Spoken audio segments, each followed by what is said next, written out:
تو شب قدر کو شب قدر کیوں کہتے ہیں؟ قدر کے معنی تعظیم اور شرافت کے آتے ہیں، چونکہ اس رات میں بھی عظمت اور شرافت ہوتی ہے، اسی وجہ سے اس کو شب قدر کہتے ہیں۔ اور اس رات میں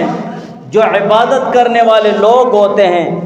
عبادت گزار لوگ، اللہ تعالیٰ کے ہاں عزت اور منزلت ان کی زیادہ ہو جاتی ہے، اس لیے اس رات کو شب قدر اور لیلۃ القدر کہتے ہیں، کہ قدر کے معنی عظمت اور شرافت کے ہیں، کہ اس رات میں جو لوگ اللہ تعالیٰ کی عبادت کرتے ہیں، اللہ تعالیٰ ان کی قدر اور منزلت بڑھا دیتے ہیں، اور لازمی بات ہے ان کی اہمیت، قدر اور عزت اور منزلت وہ بڑھ جاتی ہے، اس لیے اس کو شب قدر کہتے ہیں۔ اور ابو بکر وراق رحمہ اللہ تعالیٰ فرماتے ہیں کہ اس رات کو لیلۃ القدر اور شب قدر اس لیے کہتے ہیں، جو آدمی اللہ تعالیٰ کی نافرمانی میں لگا رہتا ہے، حضور علیہ السلام کے سنت طریقوں کو چھوڑنے میں لگا رہتا ہے، تو اس کی قدر اور منزلت اللہ تعالیٰ کے ہاں ختم ہو جاتی ہے، وہ اللہ تعالیٰ کے نظر کرم سے گر جاتا ہے، اس کی بالکل کوئی قیمت ہی نہیں ہوتی، حسیس ہو جاتا ہے۔ لیکن جب شب قدر جیسی رات آتی ہے، لیلۃ القدر کی رات ہوتی ہے، اور اللہ تعالیٰ کی عبادت میں لگ جاتا ہے، عاجزی اور انکساری، توبہ اور استغفار میں لگ جاتا ہے، تو اس رات کی برکت سے اللہ تعالیٰ اس کی قدر اور منزلت اور شرافت کو بڑھا دیتے ہیں۔ یہ ایسی رات ہے، اسی وجہ سے اس رات کو شب قدر اور لیلۃ القدر کہا جاتا ہے، کہ اس رات میں اللہ تعالیٰ بے عمل شخص کے وہ قدر اور منزلت کو بڑھا دیتے ہیں۔ یا قدر کے ایک معنی تنگ ہونا، اور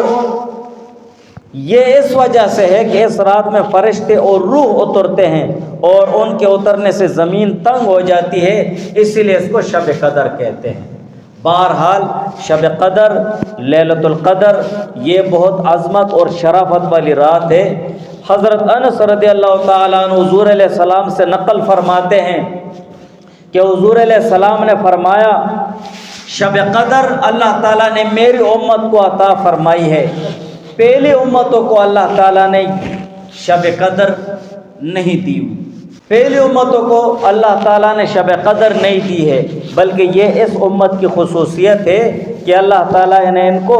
شب قدر جیسی عظیم الشان رات دی ہوئی ہے۔ لیکن شب قدر کے نازل ہونے کا سبب کیا ہے؟ کہ شب قدر کو اللہ تعالیٰ نے کیوں نازل فرمایا ہے، اس کی وجوہات اور اسباب کیا ہیں؟ بعض احادیثوں میں یہ آتا ہے کہ حضور علیہ السلام نے پہلی امتوں کے عمروں کے متعلق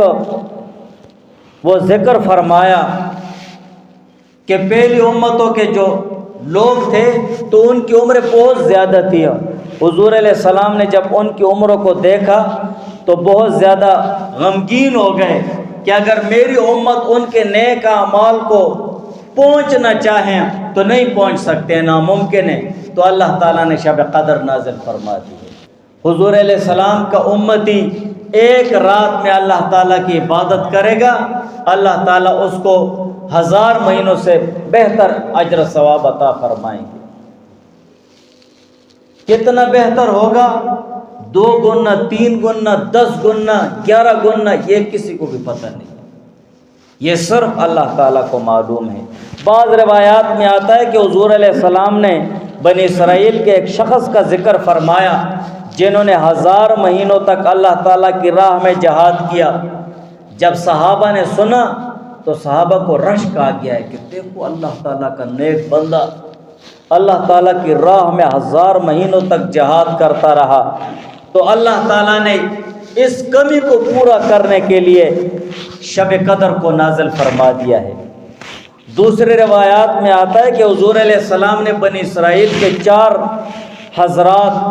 حضرت ایوب علیہ السلام، حضرت زکریا علیہ السلام، حضرت حزقیل علیہ السلام اور حضرت یوشع علیہ السلام کا تذکرہ فرمایا کہ انہوں نے 80 سال تک اللہ تعالیٰ کی عبادت کی اور پل جھپکنے کے برابر بھی اللہ تعالیٰ کی نافرمانی نہیں کی تو صحابہ کو حیرت ہوئی،